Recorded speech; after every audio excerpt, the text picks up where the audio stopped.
Hello friends, welcome back to my channel. बहुत बहुत स्वागत है आप लोग को मेरे चैनल यूट्यूब स्टडी 2.0 पे। मैं हूं दिनेश और आज मैं आप लोगों के बीच पास इंडेफिनिट टेंस, इससे पहले मैंने प्रेजेंट इंडेफिनिट टेंस और उसके कॉन्सेप्ट मैंने बहुत अच्छे से डाल चुका हूं, अपलोड कर चुका हूं। अगर आप उस वीडियो को नहीं देखे होंगे तो डिस्क्रिप्सन बॉक्स में या आई बटन में लिंक आएगी, उससे आप जाके ज़रूर देख लें। तो आज हम लोग चलेंगे पास इंडेफिनिट टेंस। ठीक है, तो पास इंडेफिनिट टेंस देखेंगे कि पास इंडेफिनिट टेंस में क्या हुआ था। तो पास इंडेफिनिट टेंस जिसकी पहचान क्या है हिंदी में, था, थी, थे, या, ये सब जैसे वह चली गई, वह चला गया या वह मर गया, ये जैसे इस तरह का सेंटेंसों के लिए पास इंडेफिनिट टेंस का यूज किया जाता है। तो ये नॉर्मल है, जो स्ट्रक्चर आप लोग बहुत पहले नॉर्मल ये स्ट्रक्चर्स आप बहुत पहले पढ़े भी होंगे, लेकिन मैं एक बार रिमाइंड कर देता हूँ। इसका स्ट्रक्चर क्या होता है, subject plus V2 plus object. जैसे वह चली गई तो क्या हो जाएगा, शी वेंट। मैं खा लिया तो क्या हो जाएगा, आई एट। ठीक है, उसी तरह वह मर गया तो ही डाइड। ठीक है, तो इस तरह का आप डायरेक्ट इसको V2 यूज कर सकते हैं। नेगेटिव की जब बात करें तो नेगेटिव हम बताए थे, नेगेटिव मतलब नॉट होता है। ठीक है, नेगेटिव उसी सेंटेंस को कहते हैं जिस सेंटेंस में नहीं आता है। ठीक है, और जब नहीं आएगा तो नहीं का इंग्लिश क्या आता है, नॉट। और नॉट जब भी आता है बिना हेल्पिंग वर्ब का नहीं आता है, तो helping verb past indefinite tense का क्या होता है, डिड और प्लस नहीं का इंग्लिश नॉट, तो दोनों मिलके क्या हो गया, शॉर्ट में इसे बोला जाता है डिंट। जैसे कि मैं नहीं गया था तो क्या हो जाएगा, आई डिंट गो। मैं नहीं पढ़ा था, आई डिंट रीड। तो याद रखेंगे, जिस तरह प्रेजेंट इंडेफिनिट टेंस में हम लोग देखे थे कि जब नेगेटिव में बनाने के समय डू या डज जब यूज करते हैं तो आने वाला वर्ब अपने आप क्या हो जाता था, V1 हो जाता था। तो उसी तरह यहाँ पर भी जब नेगेटिव यूज करेंगे तो डू और डज का ही पास्ट हम लोग यूज करेंगे। तो डू और डज का पास्ट जो होता है वो क्या होता है, डिड होता है। ठीक है, सेम स्ट्रक्चर है, डिड होता है, बाकी इधर कोई चेंज नहीं करना है। इधर होगा, तो याद रखेंगे कि दो टेंस में, खास करके प्रेजेंट और पास्ट इंडेफिनिट टेंस में, प्रेजेंट इंडेफिनिट और पास्ट इंडेफिनिट में जब हेल्पिंग वर्ब डू डज या डिड लग जाए तो आने वाला वर्ब हमेशा मेन फॉर्म V1 में हो जाता है। जैसे कि प्रेजेंट इंडेफिनिट टेंस में भी हम लोग पढ़े थे, मैं नहीं जाता हूँ तो क्या बोलते थे, आई डोंट गो। आने वाला वर्ब क्या हो जाता था, गो। इसकी तरह वह नहीं जाती है तो सी डजंट गो हो जाता है। यहाँ पर सिर्फ डजन लग जाता था, मतलब कि डज V5 लगता था और आने वाला वर्ब क्या हो जाता था, V1 हो जाता था। ठीक है, तो यहाँ पर भी सेम कंडीशन यहाँ पर भी है कि डिड जब लग जाएगा तो आने वाला वर्ब क्या हो जाएगा, V1 हो जाएगा, चाहे वो कोई भी हो। तो इधर देखते हैं, ये यस नो क्वेश्चन का स्ट्रक्चर है। और यस नो क्वेश्चन हम बताए थे कि यस नो क्वेश्चन का वाक्य हम कैसे पहचानेंगे। तो याद रखिएगा, हिंदी सेंटेंस का हिंदी क्या से स्टार्टिंग रहेगा, और इंग्लिश सेंटेंस में हेल्पिंग वर्ब से। ठीक है, कोई भी जो टेंस जाएंगे उस टेंस का हेल्पिंग वर्ब से अगर स्टार्टिंग हो तो वो यस नो क्वेश्चन होती है। जैसे कि क्या बोल रखा है यहाँ पे, देखो हेल्पिंग वर्ब को आगे किए डिड या डिंट, नेगेटिव भी जा सकते हैं और पॉजिटिव में। जैसे कि क्या आप गए थे तो क्या हो जाएगा, डिड यू गो। क्या आप नहीं आए थे तो डिंट यू कम। तो इस तरह से आप इसको यूज कर सकते हैं। चलिए नेक्स्ट हम लोग देखते हैं WH वर्ड। तो WH वर्ड बताए थे, WH वर्ड एक फैमिली है, क्या है, इसमें वाई आता है, हु आता है, लेकिन ध्यान से देखेंगे हु एक ऐसा WH वर्ड है जो मैंने डिस्कस करूंगा। हु एक ऐसा WH वर्ड है जो इस स्ट्रक्चर में नहीं आएगा। ठीक है, हु एक ऐसा WH वर्ड है जो सब्जेक्ट को ही हटाकर ये खुद ब खुद अपने आ जाता है। जैसे कि कौन गया था तो डायरेक्ट होगा ये सब्जेक्ट, जो यहाँ पर अभी हम लोग पढ़ रहे थे, ये वाला स्ट्रक्चर में हु अपने आप बैठ जाएगा, सिर्फ सब्जेक्ट को हटाकर सिर्फ हु लगा देना है, अपने आप आ जाएगा। जैसे कि कौन गया था तो हु वेंट, कौन आया था तो हु केम। ठीक है, तो एक WH वर्ड में एक ऐसा वर्ड है जो सब्जेक्ट को हटा देता है। मतलब कि कह सकते हैं कि कोई भी टेंस का या कोई भी टेंस हो या फिर मोडाल्स हो, उसके सब्जेक्ट में जाकर हु अपने आप बैठ जाता है, बाकी एज इट इज़ होता है। जैसे कि प्रेजेंट इंडेफिनिट में बात करें, कौन खाता है तो क्या हो जाएगा, हु ईट्स, ठीक है, हु ईट्स, कौन पढ़ता है, तो क्या हो जाएगा हु रीड्स, ठीक है। तो उसी तरह यहाँ पर भी कौन कौन कौन खाया था, तो हु एट हो जाएगा। ये V2 जो टेंस में जाएगा, प्रेजेंट कॉन्टिन्यूअस में जाएगा तो क्या हो जाएगा, कौन आ रहा है, तो हु इज कमिंग, तो हु। चलिए तो यहाँ से कुछ एग्जाम्पल हम लोग देखेंगे। तो WH वर्ड का स्ट्रक्चर क्या है, WH वर्ड प्लस डिड या नेगेटिव रहेगा तो didn't plus subject plus V1। बताए हैं कि कोई भी स्ट्रक्चर में उसका हेल्पिंग वर्ब, खास करके प्रेजेंट इंडेफिनिट और पास्ट इंडेफिनिट में, अगर उसका हेल्पिंग वर्ब कहीं दिख जाए तो आने वाला वर्ब जो हम लगाएंगे वो हमेशा V1 ही लगाएंगे, ठीक है। चलिए तो कुछ एग्जाम्पल हम लोग यहाँ पे देखते हैं। क्या है, वह चली गई, सी वेंट, वह कल नहीं आई थी, सी डिडंट कम यस्टरडे, ठीक है। क्या वह कल आई थी, डिड सी कम यस्टरडे।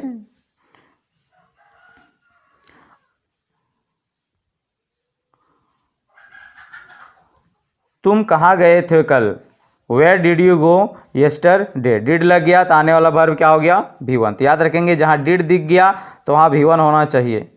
तो ये कुछ ऐसे वर्ड हैं जिसके साथ आप हमेशा मतलब 90% चांसेस जो होती है वो पास्ट इंडेफिनिट टेंस का ही वाक्य होता है। जैसे yesterday, yesterday morning, yesterday, yesterday evening, day before yesterday, ago, last morning, in June 19, ये जून के बाद ये कोई भी मंथ रहेगा, उसके बाद कोई भी ये डेट दिया रहेगा, वैसे कोई दिक्कत नहीं है, ठीक है। लेकिन पास्ट का डेट होना चाहिए, ऐसा नहीं कि फ्यूचर का डेट दे दिएगा, इन जनवरी 2024 ऐसे दे देगा तो ये फ्यूचर का डेट हो गया, तो फिर ये पास्ट इंडेफिनिट टेंस में नहीं जाएगा। तो ये कुछ ऐसे वर्ड को याद रखेंगे। इस तरह का वर्ड अगर कहीं दिख गया तो आपको समझ जाना है वो पास्ट इंडेफिनिट टेंस का सेंटेंस होगा।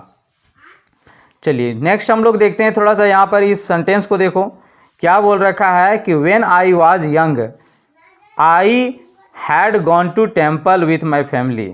इसका सेंटेंस ये बोलना चाह रहा है कि जब मैं यंग था मैं अपने फैमिली के साथ मंदिर जाया करता था। ध्यान समझेंगे, जब भी कोई आपके ज़िंदगी का या आपके लाइफ का कोई टाइम पीरियड अगर कहीं पे जिक्र कर दिया जाए तो देखो यहाँ पर ही क्या हो रहा है, इस सेंटेंस बोलना क्या चाह रहा है कि जब मैं यंग था, तो यंग ऐसा थोड़ी नहीं कि ये एक ही दिन यंग था बाकी दिन फिर वो यंग ख़त्म हो गया उसका। तो ये बोल रहा है कि जब मैं यंग था I had gone to temple with my family. तो ये पीरियड जो है कि मैं मंदिर जाया करता था, ऐसा देखो ये पास्ट का हैबिट बता रहा है कि पास्ट में ये जब तक यंग था, हो सकता है अब वो काम नहीं हो रहा है, ठीक है, लेकिन यंग था उस समय वो अपने फैमिली के साथ जाया करता था। ये एक दिन नहीं, ये कई बार ये काम होता था। ये इसे पास्ट हैबिट को दर्शा रहा है कि जब ये यंग था वो अपने फैमिली के साथ मंदिर जाया करता था। तो जब भी कोई आपके ज़िंदगी का एक कोई टाइम पीरियड, जैसे कि स्कूल के समय में जब मैं स्कूल में था या जब मैं स्कूल में हुआ करता था तो मैं ऐसा किया करता था, तो ये पास्ट का हैबिट बताता है। और जब हैबिट की बात हो तो यहाँ पर ही पास्ट परफेक्ट टेंस का यूज नहीं किया जाता है, तो ये सेंटेंस रॉन्ग है। तो यहाँ पर ही क्या होगा, हैड गॉन को रिमूव करना है और यहाँ पर ही क्या लगा देना है, वेंट, ठीक है। तो क्या हो जाएगा, व्हेन आई वाज यंग, जब मैं यंग था I went to temple with my family, तो मैं अपने फैमिलियों के साथ मंदिर जाया करता था। ये एक दिन नहीं है, ये डेली की बात हो रहा था जब वो यंग था। तो पास्ट हैबिट के लिए भी हम लोग क्या यूज करते हैं, पास्ट हैबिट के लिए भी हम लोग यूज करते हैं क्या, past indefinite tense. Past habit मतलब कि पास्ट में कोई चीज़ आप किया करते थे, ठीक है, उसको पास्ट हैबिट बोलते हैं। जैसे कि मैं बचपन में हाफ पैंट पहना करता था, तो मैं बचपन में हाफ पैंट पहना करता था तो क्या बोलेंगे, in childhood I put on half pant. तो पुट का V2 पुट ही होता है, यहाँ पर हम पुट V2 ही यूज किए हैं। अब ये कैसे जानेंगे V2 है, क्योंकि ये मेरा पास्ट का फ्रेज है, इन चाइल्डहुड। तो इन चाइल्डहुड का मतलब क्या होता है, बचपन में। तो बचपन में मैं हाफ पैंट पहना करता था या पहनता था, तो I put on half pant, ठीक है। तो आप पास्ट हैबिट के लिए आप पास्ट इंडेफिनिट टेंस का यूज कर सकते हैं, ठीक है। अब पास्ट हैबिट के लिए कौन कौन से ये कुछ ऐसे वर्ड हैं जो आपको पास्ट हैबिट में बताएगा, जैसे always, never, often, rarely, once a days, every और कुछ ऐसे वर्ड है, ये मैं सिर्फ एग्जांपल दिया है। जैसे कि मैं हमेशा हाफ पैंट पहना करता था, तो क्या हो जाएगा, I always put on half pant. Put यहाँ पर ही V2 ही यूज किए हैं। मैं हमेशा स्कूल जाया करता था, I always went to school. मैं कभी नहीं खाया करता था, आई नेवर एट। मैं अक्सर मंदिर जाया करता था, I often went to temple. ठीक है, तो इस तरह से आप लोग, ये कुछ फ्रेज है, एडवर्ब है जो आपको पास्ट टाइम को बताएगा और पास्ट हैबिट लगाएंगे। अब पास्ट हैबिट के लिए आप V2 के अलावा आप यूज टू को भी आप यूज कर सकते हैं। यूज टू भी आप पास्ट हैबिट के लिए दर्शाया जाता है। जैसे कि अगर आपका ये वर्ड अगर ना मिले, अगर ये कहीं वर्ड दिया रहे, तो आप पास्ट हैबिट को तो आप जान जाएंगे, या फिर उसके आगे पीछे वाले वर्ड से आप जान जाएंगे कि कब की बात हो रहा है। लेकिन अगर ये वर्ड ना रहे तो आप यूज टू को भी आप यूज कर सकते हैं। यूज टू आपका कोई टाइम फ्रेज से मतलब नहीं है। जैसे कि मैं स्कूल जाया करता था, हमेशा जाया करता था, या क्या ये पता नहीं, तो डायरेक्ट हो जाएगा I use to go to school. मैं स्कूल जाया करता था, तो ये पास्ट हैबिट को दिखा रहा है कि मैं पास्ट में स्कूल जाया करता था। लेकिन इसी का ध्यान समझेंगे, जब नेगेटिव बनेगा तो यूज जो हो जाएगा, ध्यान समझेंगे इसको बात को। जब नेगेटिव बनेगा तो क्या हो जाएगा, आई डिंट, यहाँ यूज्ड लिखा हुआ, ये आपका गलत हो जाएगा। जब यहाँ डिंट, मतलब अभी बताए थे कि जब डिड का यूज होने लगता है तो आने वाला वर्ब क्या हो जाता है, V1 हो जाता है। तो यहाँ यूज जो है वो V2 है। ठीक है, यूज्ड जो है वो क्या है, आपका V2 है। याद रखिएगा, कहीं किसी भी वर्ब में ईडी लगा रहे तो समझ जाना है कि वो या तो V2 है या तो V3 है, क्योंकि V1, V2 और V3 का फॉर्म अक्सर ईडी लगा देने से V3 या V2 बन जाती है। तो ये देखिए यूज्ड लिखा हुआ है, यूज्ड, तो ये डिंट के बाद यहाँ पर ही V1 सिर्फ यूज होगा, ना कि यूज्ड। तो क्या हो जाएगा, आई डिंट यूज होगा, use to get up early in the morning, मतलब कि मैं जल्दी सुबह में नहीं उठा करता था। तो ये चीज़ याद रखेंगे। सिर्फ बहुत स्टूडेंट यूज्ड टू पढ़ लेते हैं और कहीं पर भी यूज टू लगा देते हैं। तो याद रखिएगा, सिर्फ अफर्मेटिव सेंटेंस में ही यूज टू का यूज करेंगे। नेगेटिव जहाँ डिंट यूज आ गया या फिर इंट्रोगेटिव सेंटेंस में डिंट आ गया, तो उसके बाद हमेशा V1 यूज होने लगेगा, मतलब सिर्फ यूज टू स्टार्ट होगा, यूज्ड टू नहीं। ठीक है, और ये यूज टू जो है सिर्फ पास्ट हैबिट को दर्शाने के लिए यूज किया जाता है। ऐसा नहीं कि ये प्रेजेंट के लिए यूज लगा देंगे और टू लगा देंगे तो ये प्रेजेंट का हो जाएगा, तो ये आपका हमेशा गलत होगा। चलिए नेक्स्ट हम लोग देखते हैं। अब नेक्स्ट रूल बहुत ही इंपॉर्टेंट है, देखिए ध्यान से देखेंगे। इट्स हाई टाइम, ध्यान से देखेंगे ये सेंटेंस सही है या गलत है। ध्यान से देखेंगे क्या बोल रखा, it's high time he should prepare for SSC. ये सही वक्त है, ये सही समय है, उसे एसएससी का तैयारी करना चाहिए। तो ये सही है या गलत, तो ध्यान समझेंगे ये रॉन्ग है, ग्रामेटिकली रॉन्ग है। लेकिन स्पोकन में ये बहुत स्टूडेंट बोल देते हैं, लेकिन ये ग्रामेटिकली गलत है। इट्स हाई टाइम या इट्स टाइम के बाद अगर कोई सब्जेक्ट आ रहा है तो उसके बाद हमेशा V2 का यूज किया जाता है। ठीक है, और इसका सेंस में नहीं जाना है, उसका प्रेजेंट जैसा ही भी नहीं निकलता है। जैसे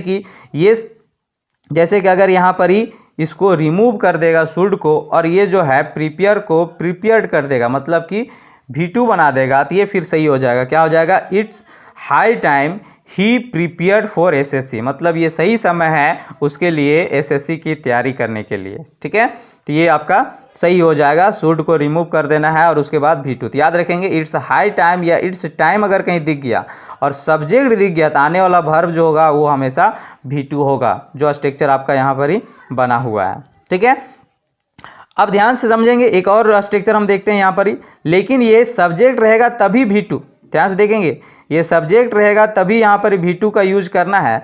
अन्यथा अगर सब्जेक्ट को रिमूव करके टू का यूज करे तो यहाँ पर V1 बिल्कुल सही होगा। जैसे इट्स हाई टाइम, अगर ये इसी की बात करें, यहाँ पर ही को रिमूव कर देंगे और शुड को रिमूव कर देंगे तो ये आपका सही हो जाएगा। ठीक है, क्या हो जाएगा, इट्स हाई टाइम टू यहाँ पर ही बीच में लग जाएगा, टू प्रिपेयर फॉर एसएससी, मतलब ये सही समय है एसएससी की तैयारी करने का। ठीक है, तो यहाँ पर ही सब्जेक्ट नहीं रहा तो डायरेक्ट टू लगा के V1 यूज करेंगे, और सब्जेक्ट अगर आ जाएगा तो डायरेक्ट V2 का यूज़ करते हैं। ये बहुत ही इंपॉर्टेंट है, पास्ट इंडेफिनिट टेंस का एक मेन बहुत ही अच्छा रूल है जो बहुत स्टूडेंट इसमें रॉन्ग कर जाते हैं।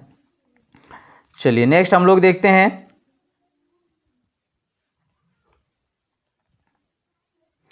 नेक्स्ट देखते हैं, if I was the prime minister of India I would solve the problem of corona. तो इसका सेंस क्या हो रहा है कि अगर मैं इंडिया का प्राइम मिनिस्टर होता तो मैं कोरोना का जो समस्या है मैं उसे सॉल्व कर देता। ध्यान समझेंगे। अब ये सेंटेंस रॉन्ग है या राइट है, चलो देखते हैं। तो ध्यान समझेंगे, जब ऐसे सेंटेंस जो इमेज हो, मतलब कि जैसे कि ये प्राइम मिनिस्टर, आप तो प्राइम मिनिस्टर हैं नहीं, लेकिन बोल रहा अगर मैं प्राइम मिनिस्टर होता, तो वो सिर्फ इमेज कर रहा है। अगर ये मोदी बोलेगा तो ये सेंटेंस क्या हो जाएगा, ये सेंटेंस बिल्कुल उसके लिए रॉन्ग होगा, ठीक है। और यहाँ पर वो ऐसा इमेज करेगा ही नहीं, क्योंकि अगर आप जो चीज़ रहेंगे उसका आप इमेज क्यों करेंगे, ठीक है। अगर आप रांची में हैं तो आप ऐसे ही कभी इमेज करेंगे कि अगर मैं रांची में होता, ठीक है, ऐसा नहीं करेंगे। तो उसी तरह जो आदमी प्राइम मिनिस्टर नहीं है वो इमेज करेगा, प्राइम मिनिस्टर यहाँ पर ही इमेज नहीं करेगा। तो इमेज मतलब कि कल्पना कर रहा है कि अगर मैं इंडिया का प्राइम मिनिस्टर होता तो मैं प्रॉब्लम सॉल्व कर देता, क्या का, कोरोना का प्रॉब्लम सॉल्व कर देता। तो जब भी ऐसा वैसे सेंटेंस जो चीज़ जो आप रहेंगे नहीं लेकिन उसकी आप कल्पना करेंगे, उसके लिए स्ट्रक्चर क्या है, सब्जेक्ट प्लस, ध्यान समझेंगे, इफ़ कंडीशन लगा रहेगा, इफ़ उसके बाद सब्जेक्ट प्लस वर। ध्यान समझेंगे, वर कहाँ पे यूज करेंगे, जो आप जहाँ पर ही आप लोग जहाँ पर ही, ध्यान समझेंगे, जहाँ पर he is are am use करते थे, इज आर एम, उसी के बदले में वर का यूज करना है। जैसे कि मैं टीचर हूँ तो क्या बोलते हैं, I am teacher, I am a teacher. लेकिन अगर मैं टीचर होता तो क्या हो जाएगा, आई वर अ टीचर। और यहाँ पर ही कोई भी रहे सबके साथ वर ही लगेगा, यही यहाँ पर ही कंडीशन है। ऐसा नहीं कि ही के साथ वाज लग जाएगा, सी के साथ वाज लग जाएगा, ऐसा नहीं, सबके साथ वर ही लगेगा। ध्यान समझेंगे यहाँ पर ही।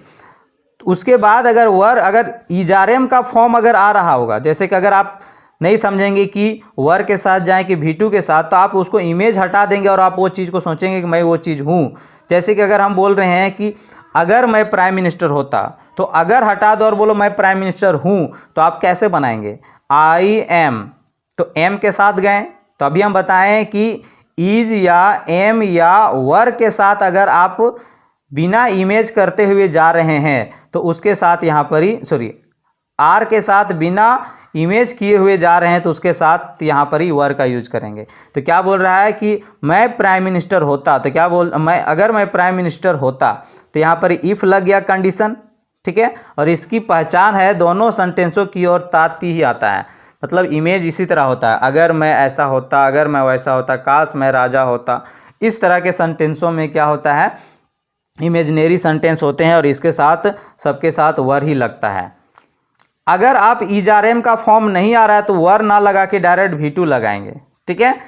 उसके बाद ध्यान समझेंगे, इसके बाद भी यहाँ कंडीशन है, अगर दोनों तरफ ताती दो सेंटेंस जुड़ा रहेगा तो उसके बाद यहाँ पर ये अगर सब्जेक्ट प्लस वर या V2, उसके बाद अगर कोई एक और सेंटेंस है तो वो सब्जेक्ट के बाद वुड प्लस V1 से जुड़ता है।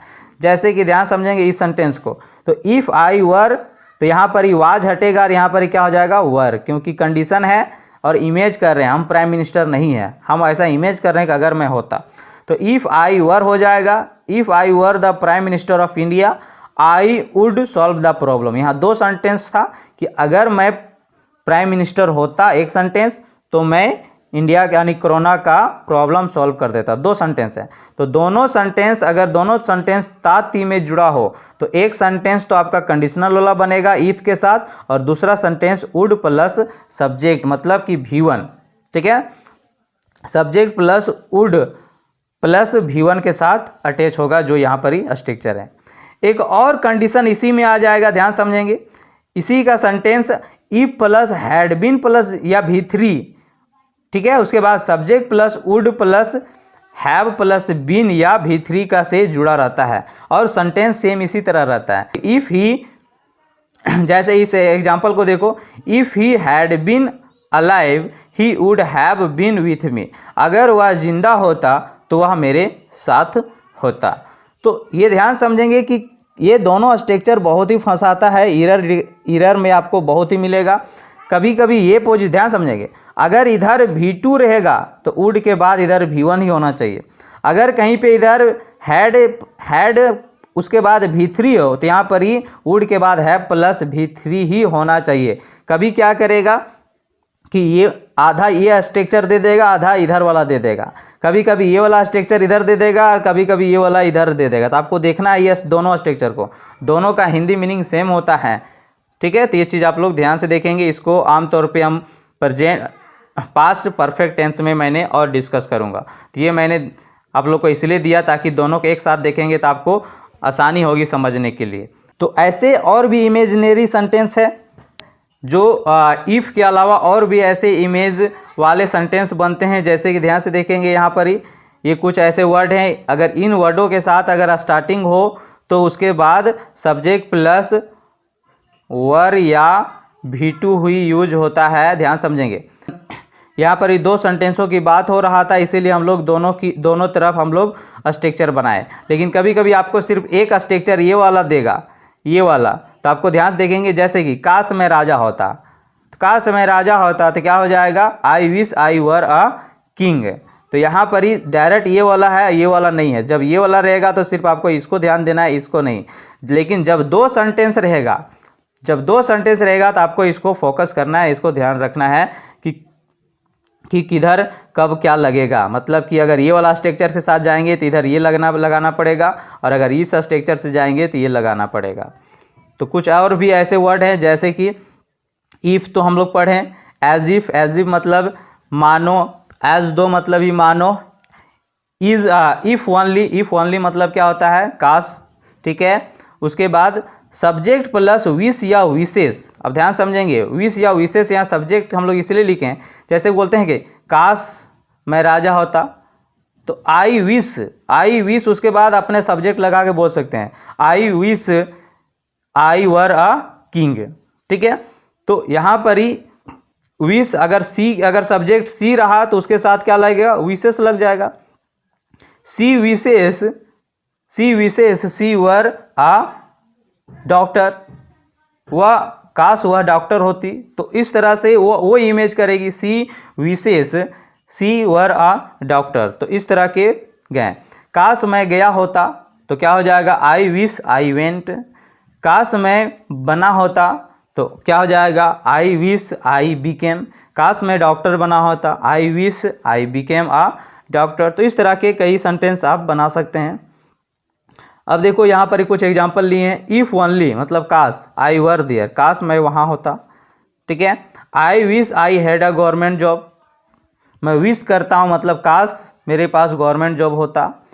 ही behaves with me as if I were his servant, वह मेरे साथ ऐसे बिहेव करता है, इधर प्रेजेंट इंडेफिनिट टेंस हो गया, वह मेरे साथ ऐसे बिहेव करता है